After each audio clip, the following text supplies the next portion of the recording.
to say that, for your other 200 plus colleagues, the real question that I wanted to come here and ask tonight is, where have you been? What have you been doing for the last 8 weeks?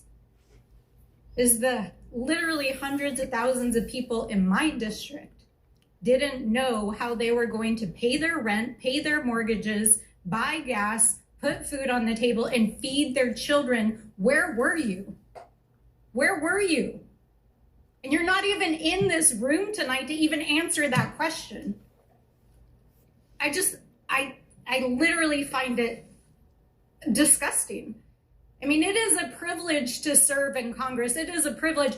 I grew up in a low-income family. I grew up in a humble family like the people that I represent, and I don't take for granted that I have the opportunity to come here every week and represent my people and show up for my people. So I want to know from our colleagues who I can literally hear laughing in the other room, where were you?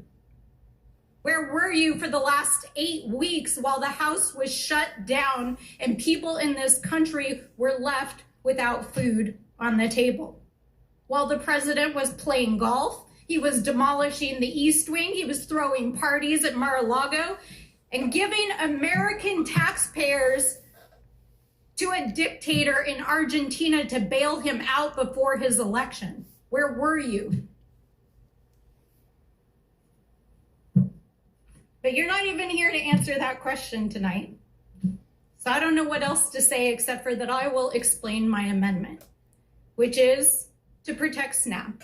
Because while the president chose to not disperse food benefits to 42 million Americans, and I heard one of the gentleman on the panel earlier say that he did everything he could. That is just a blatant lie, because he appealed a court who directed him to put that money into EBT accounts for 42 million Americans, and even asked the Supreme Court to intervene after a court ordered him to, because that is a lie.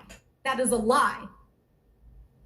So the amendment that I am introducing today would protect SNAP benefits. It would make sure that no president, whether it's Donald Trump or any other president, could ever withhold SNAP benefits again during a shutdown. It would make sure continuity in the program, and it would reimburse states like New Mexico, who took the unprecedented action of spending tens of millions of dollars to make sure that our children would not starve.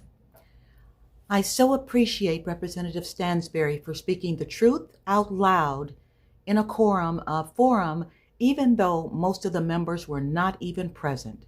I appreciate everything she does.